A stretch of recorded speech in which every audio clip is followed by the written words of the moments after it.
आज हम डिस्कस करेंगे प्रतिज्ञा पत्र के बारे में। कल हम डिस्कस कर रहे थे विनिमय बिल और आज का हमारा टॉपिक है प्रतिज्ञा पत्र। भारतीय विनिमय साध्य विलेख अधिनियम 1881 की धारा 4 के अनुसार प्रतिज्ञा पत्र एक लिखित विलेख है, बैंक नोट या करेंसी नोट नहीं, जिस पर लेखक के हस्ताक्षर होते हैं तथा जिसमें किसी निश्चित व्यक्ति को अथवा किसी आदेशित व्यक्ति को अथवा विलेख के वाहक को निश्चित रकम का भुगतान करने की प्रतिज्ञा होती है। प्रतिज्ञा पत्र का प्रारूप दो प्रकार का हो सकता है, एकाकी प्रतिज्ञा पत्र और संयुक्त प्रतिज्ञा पत्र। विनिमय साध्य विलेख अधिनियम के आधार पर प्रतिज्ञा पत्र का वैसे कोई फिक्स प्रारूप नहीं होता। इस कारण से यह किसी भी तरह से लिखा जा सकता है, लेकिन यह आवश्यक है कि इसमें सभी आवश्यक बिंदुओं का समावेश हो। इसलिए जनरली प्रतिज्ञा पत्र व्यक्तिगत और संयुक्त रूप से लिखा जाता है। संयुक्त प्रतिज्ञा पत्र की विशेषताएं। पहला पॉइंट है कि प्रतिज्ञा पत्र लिखित होता है, यानी लिखित होना चाहिए। प्रतिज्ञा पत्र की भाषा के संबंध में कोई प्रतिबंध नहीं है, इसे लिखने वाला किसी भी भाषा का उपयोग कर सकता है। सेकंड पॉइंट है बैंक नोट और करेंसी नोट से अलग। प्रतिज्ञा पत्र बैंक नोट और करेंसी नोट से अलग होता है। भारत में करेंसी नोट रिजर्व बैंक और भारत सरकार द्वारा निर्गमित किए जाते हैं और बैंक नोट बैंक विशेष की साख पर प्रचलित होते हैं। करेंसी नोट का संचालन भारतीय मुद्रा अधिनियम के अधीन किया जाता है। थर्ड पॉइंट है शर्त रहित प्रतिज्ञा। प्रतिज्ञा पत्र में धनराशि के भुगतान की स्पष्ट और शर्त रहित प्रतिज्ञा होनी चाहिए। केवल ऋण की स्वीकृति का उल्लेख प्रतिज्ञा नहीं कही जा सकती। लेख पत्र में रकम के भुगतान करने की प्रतिज्ञा होनी चाहिए। धारा 5 के अनुसार प्रतिज्ञा पत्र में यदि भुगतान करने का समय लिख दिया जावे या किसी अवश्यंभावी घटना के घटित होने पर भुगतान का वचन दिया जावे तो इसे शर्त रहित ही माना जाएगा। चौथा पॉइंट है निश्चित धनराशि। प्रतिज्ञा पत्र की देय धनराशि निश्चित होनी चाहिए। यदि कोई व्यक्ति भुगतान वस्तुओं में करना चाहे तो इसे प्रतिज्ञा पत्र नहीं कहा जा सकता।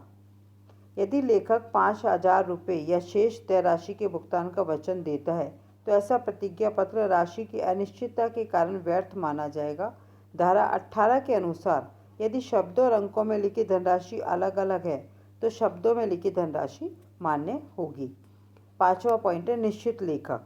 प्रतिज्ञा पत्र में यह स्पष्ट होना चाहिए कि भुगतान का दायित्व किसका है। हस्ताक्षर करने वालों को यह स्पष्ट कर देना चाहिए कि भुगतान का दायित्व उसका स्वयं का है या वह किसी अन्य व्यक्ति की ओर से हस्ताक्षर कर रहा है। संयुक्त प्रतिज्ञा पत्र में भी यह स्पष्ट होना चाहिए कि प्राथमिक दायित्व किसका है। छठा पॉइंट है प्राप्तकर्ता। लेखक की भांति प्रतिज्ञा पत्र या प्रापक या आदाता भी निश्चित होना चाहिए। अगर प्रापक का नाम गलत लिख दिया है तो उसे पत्र के द्वारा भी निश्चित किया जा सकता है। अगर प्रापक के स्थान पर लेखक स्वयं का नाम लिख देता है तो वह प्रतिज्ञा पत्र व्यर्थ माना जाएगा। सेवेंथ पॉइंट है भुगतान का समय। प्रतिज्ञा पत्र में लिखित धनराशि का भुगतान निश्चित अवधि के पश्चात या मांग करने पर किया जा सकता है। आठवां पॉइंट है लेखक के हस्ताक्षर। प्रतिज्ञा पत्र पर लेखक के हस्ताक्षर होने चाहिए, अन्यथा उसे प्रतिज्ञा पत्र नहीं कहा जा सकता। यदि तार द्वारा कोई व्यक्ति भुगतान का वचन देता है तो हस्ताक्षरों के अभाव में उसे प्रतिज्ञा पत्र नहीं माना जा सकता। नाइन्थ पॉइंट मूल्य प्राप्त। सामान्यतः प्रतिज्ञा पत्र पर मूल्य प्राप्त हुआ वो शब्द लिख दिया जाता है, लेकिन इन शब्दों का कोई वैधानिक महत्व नहीं होता। और लास्ट पॉइंट है स्टाम्प। भारतीय स्टाम्प नियमों के अनुसार सावधि प्रतिज्ञा पत्रों पर आवश्यक राशि का स्टैंप लगाना आवश्यक है, अन्यथा लेख पत्र व्यर्थ होगा। और लास्ट हमारा पॉइंट आता है प्रतिज्ञा पत्र और विनिमय बिल में अंतर। दोनों ही हम डिस्कस कर चुके हैं, तो इसमें मैं 6 पॉइंट डिस्कस कर रही हूँ। इसमें प्रतिज्ञा पत्र में भुगतान करने का वचन अंतर्विष्ट होता है, जबकि विनिमय बिल में इसमें भुगतान करने का आदेश अंतर्विष्ट होता है। दूसरा पॉइंट प्रतिज्ञा पत्र इसमें लेखक का दायित्व प्राथमिक और पूर्ण होता है, जबकि विनिमय बिल में आदेशक का दायित्व गौण और सशर्त होता है। प्रतिज्ञा पत्र में लेखक द्वारा किसी पूर्व स्वीकृति के बिना भुगतान के लिए प्रस्तुत किया जाता है, जबकि विनिमय बिल भुगतान के लिए प्रस्तुत करने से पहले स्वीकृति की जानी अपेक्षित है। प्रतिज्ञा पत्र, इसे स्वयं लेखक को देय नहीं बनाया जा सकता।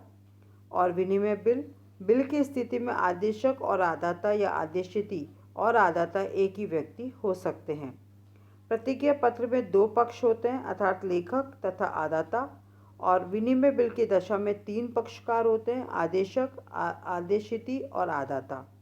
प्रतिज्ञा पत्र कभी भी सशर्त नहीं हो सकता और विनिमय बिल को धारक की सहमति से सशर्त स्वीकार किया जा सकता है। इस प्रकार ये हमारा सेकंड चैप्टर विनिमय साध्य विलेख का विनिमय बिल और प्रतिज्ञा पत्र आज खत्म होता है।